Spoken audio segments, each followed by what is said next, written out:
नमस्कार साथियों। राकेश सर की हिंदी पाठशाला में आप सभी का स्वागत है। आज हम पढ़ रहे हैं शिक्षा निदेशालय राष्ट्रीय राजधानी क्षेत्र दिल्ली द्वारा भेजी जाने वाली वर्कशीट। आज का हमारा विषय रहेगा हिंदी के अंतर्गत पठित गद्यांश और कार्यपत्रक नंबर 9191। तिथि होगी हमारी 26 फरवरी 2021। कक्षा 10 विद्यार्थी अपना नाम लिख दें और कक्षा अध्यापक का नाम लिख दें। साथियों, ऐसी वर्कशीट हम पिछले कुछ दिनों से पढ़ रहे हैं। हर बार कुछ अलग, कुछ नया, कुछ अजीबोगरीब आता है, पढ़ते हैं। लेकिन हमारे ही क्लास के कुछ साथी उसको देखना भी उचित महसूस नहीं करते।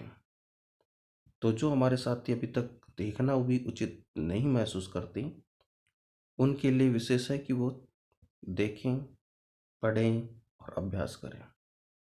तभी इस वर्कशीट का आना और मेरा आप तक भेजना उपयोगी साबित होगा। चलिए आज हम स्टार्ट करते हैं अपनी नई वर्कशीट।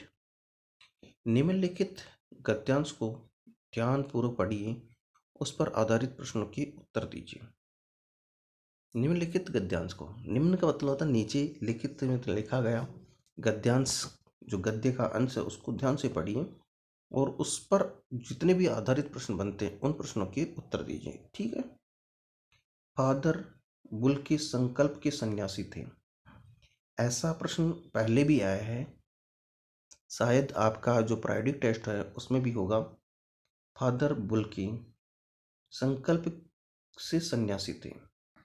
संकल्प का मतलब जो उन्होंने जो ठान लिया उनको सिद्ध करने की उन्होंने कोशिश की, उसको पूरा करने की उन्होंने कोशिश की। कभी कभी लगता है कि वह मन से सन्यासी नहीं थे।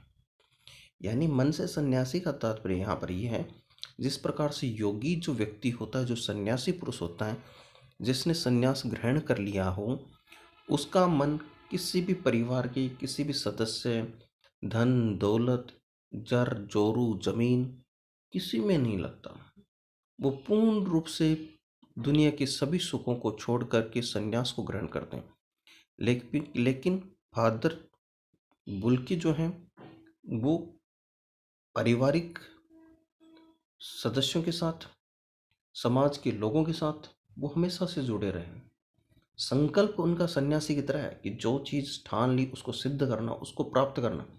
लेकिन वैसे वो मन से सन्यासी नहीं है।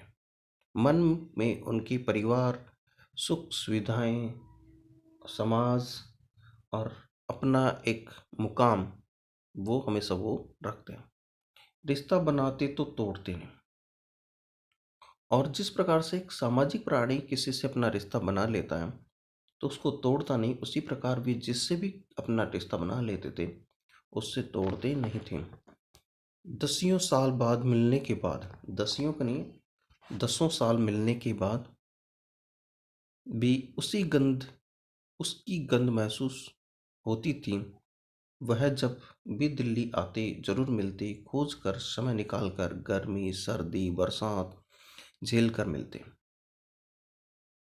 यानी दसों साल बीत जाने के बाद भी उनमें वो गंध रहती और उस गंध का ही इतना प्रभाव था कि वो जहाँ कहीं भी रहते, जब भी दिल्ली आते तो वो मिलते। जब कोई नहीं मिल रहा होता तो उसको खोजने की कोशिश करते।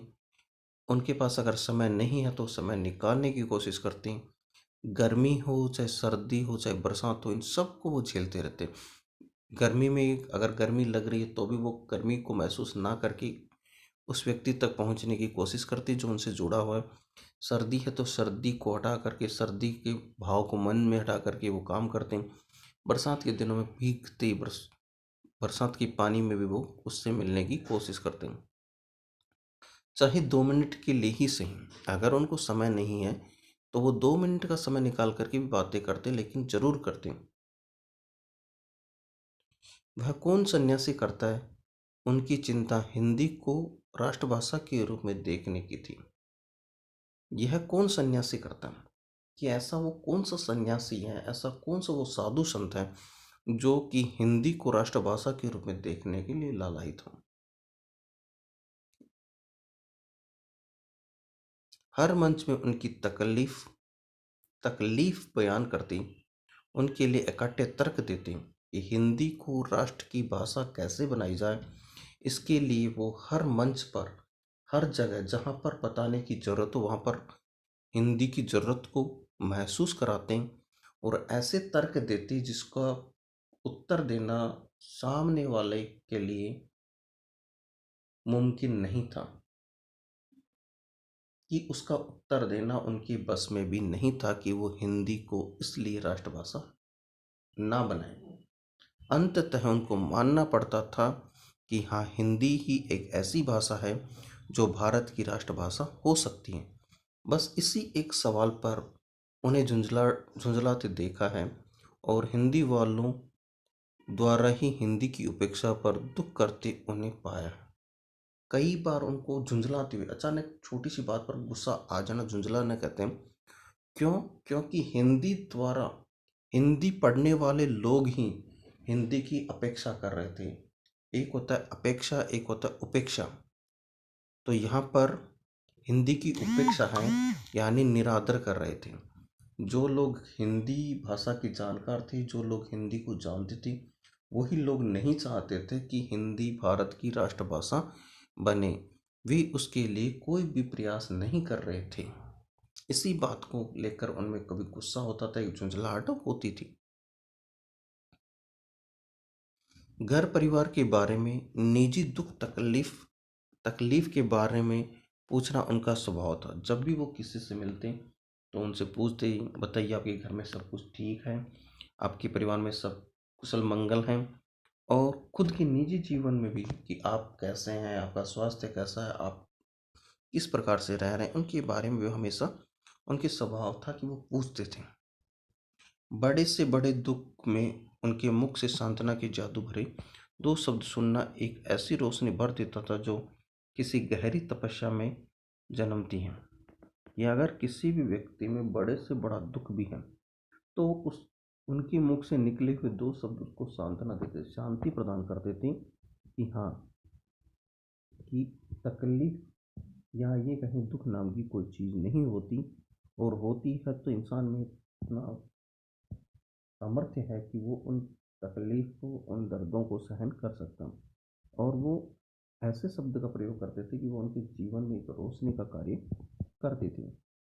और ऐसे शब्द केवल उन्हीं व्यक्तियों के मुंह से निकल सकते हैं जिन्होंने बहुत ज़्यादा तपस्या कर रखी हो। हर मौत दिखती है जीवन को नई राह, हर मौत दिखाती है जीवन को नया राह। कि जब कोई व्यक्ति मृत्यु के निकट होता है या मृत्यु संज्ञा पर होता है, तब उस व्यक्ति से हमें एक नई शिक्षा मिलती है और हमें एक जीने का नया तरीका, जीने का एक नया रास्ता मिलता है। मुझे अपनी पत्नी और पुत्र की मृत्यु याद आ रही है। लेखक को अपनी पत्नी की मृत्यु और उसके साथ साथ अपने पुत्र की मृत्यु की याद आ रही है। फादर के शब्दों में झरती विरल शांति भी, और उस समय फादर द्वारा सांत्वना दिए गए शब्दों की एक झरने से जैसे धारा बह रही हो, वैसे विरल, विरल यानी सघन, विरल यानी कम शांति भी थी। विरल बहुत ज़्यादा घनी शांति भी थी। विरल को हम कह सकते हैं घनी। जहाँ विरल जंगल होता है, घना जंगल होता है, उसके लिए विरल शब्द का प्रयोग किया जाता है। अब देखिए, पहला प्रश्न हमसे पूछा जा रहा है कि लेखक को कभी कभी क्यों लगता है कि फादर बुल्की मन से सन्यासी नहीं थे। तो अब देखिए, इसके चार विकल्प हैं, उनमें से हमको चुनना है। क्योंकि वे रिश्ते बनाते तो तोड़ते नहीं थे, सही है। दिल्ली आने पर भी अपने आत्मीय लोगों से अवश्य मिलते थे, सही है। उनके साथ बने रिश्ते की गंध वर्षों तक लेखक को महसूस होती है, सही है। और अंतिम उत्तर दिया गया विकल्प के तौर पर उपयुक्त सभी, तो हम कह सकते हैं उपयुक्त सभी। दूसरा प्रश्न है, फादर काबिल बुल्के फादर काबिल बुल्की की चिंता किस बात को लेकर थी? देखिए, फादर काबिल बुल्की को राष्ट्रभाषा हिंदी को राष्ट्रभाषा बनाने के रूप में चिंता थी। अब हम तर्कों पर जाते हैं, उनके आंसर पर जाते हैं। दिल्ली लेखक के दिल्ली में न मिलने की, नहीं, गलत है। हिंदी को राष्ट्रभाषा के रूप में देखने की, हाँ। सन्यासी बनने की, नहीं। और गर्मी सर्दी बरसात झेलने की, नहीं। तो इसका उचित उत्तर होगा हिंदी को राष्ट्रभाषा के रूप में देखने की। हिंदी को राष्ट्रभाषा के रूप में देखने की। हमारे 2 प्रश्न पूरे हो चुके हैं साथियों। अब अगले प्रश्न की ओर चलते हैं।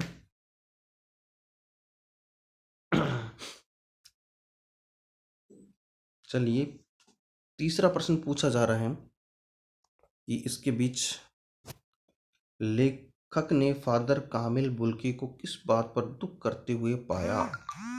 ऐसा कौन सा शब्द था जिसके द्वारा उनको दुख हुआ? तो अभी हम विकल्प पे जाएंगे। थोड़ा सा मैं हटा दूं।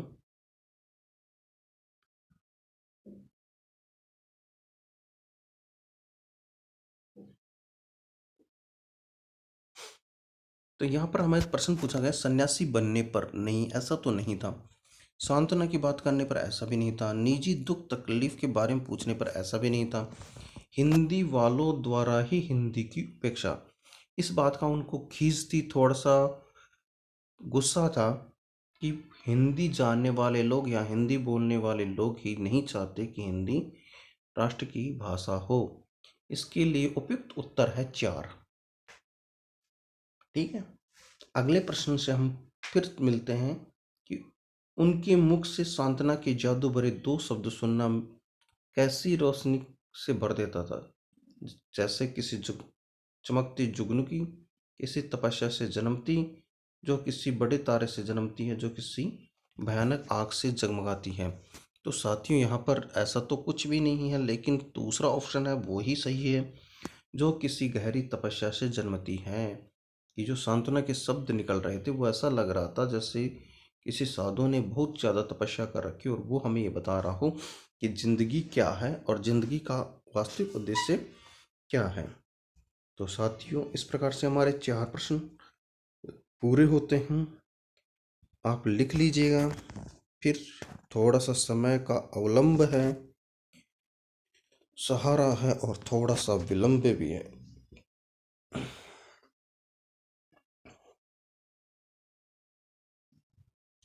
चलिए, अब 5वें प्रश्न पे आते हैं।